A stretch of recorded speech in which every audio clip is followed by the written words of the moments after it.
నువ్వు ఏడొద్దు, పిల్లల్ని నా పిల్లలతో పాటు నేను తీసుకుని పెంచుతాను. నాకు పిల్లలు ఉన్నారు కదా, నా పిల్లలతో నీ పిల్లల్ని కూడా పెంచుతాను. నువ్వేమీ ఏడొద్దు. నువ్వు చనిపోతే దేవుడు పరలోకంలో తీసుకెళ్ళి ఉంచుతాడు. నువ్వేం భయపడక. ఎన్ని సంవత్సరాలు నువ్వు బాధ అనుభవిస్తున్నావు, నీ బాధ మేము చూడలేకపోతున్నావు. నువ్వు చనిపోవాలని మేము కూడా ప్రార్థన చేస్తున్నాం. భయంకరమైన నరకాన్ని అనుభవిస్తున్నావు నువ్వు అని చెప్పి చెల్లి నాకు కొట్టేసింది. అయ్యో, కొట్టేసేటప్పటికి ఇంకా రాత్రి అంతా కూర్చొని ఏడ్చేటప్పటికి ఈయన అడిగారు, మేము తీసుకెళ్ళిపోతాము, అక్కనే పంపించేయండి అని. తమ్ముడు, అన్నయ్య వాళ్ళందరూ అడిగితే ఈయన ఏమన్నారంటే, ఇన్ని సంవత్సరాలు నేను మందులు వాడించాను కదా, ఇక్కడే బాగు చేయించాను, బాగోలేదు.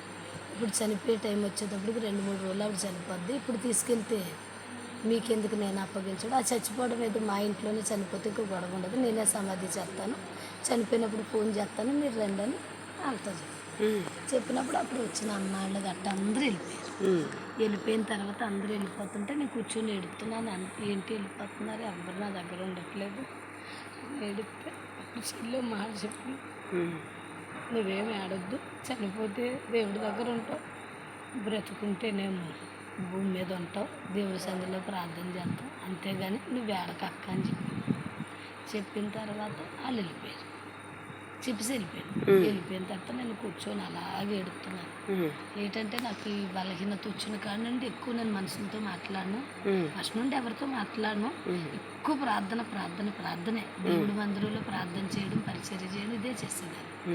ఎక్కువ ప్రార్థన. ఎప్పుడు నేను బాధ కలిగినప్పుడు, నా శరీరం బాధ వచ్చినప్పుడు నేను దేవుడిని అడిగేదాన్ని, ప్రభువా నేను ఈ బాధ భరించలేకపోతున్నాను, ఏం చేయనానంటే ఆయన ప్రతిరోజు నాతో మాట్లాడేవాడు.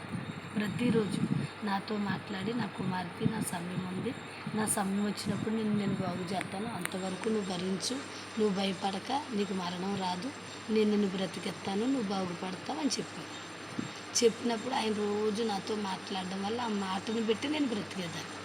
మరలా ఒక మాట చెప్పేవాడు, ఇదే దేశంలోని ఇదే ప్రాంతంలోని నిలుగెత్తిన స్తంభంగా ఈ ప్రజల మధ్యలో నిలబెడతాను, ఎంతమంది అయితే నిన్ను అవమానిస్తున్నారో అంతమంది మధ్యలో నేను నిలబెడతానని చెప్పి దేవుడు మాట్లాడాడు.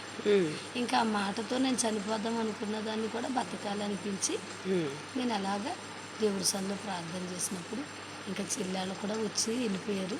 వెళ్ళిపోయిన తర్వాత, అదేంటి ప్రభువా, నేను ఇన్ని సంవత్సరాల నుండి మీ సన్నిధిలో బ్రతుకుతున్నాను, లాస్ట్ సమయం అయిపోయింది, నేను చనిపోతానంట, మరి నాకైతే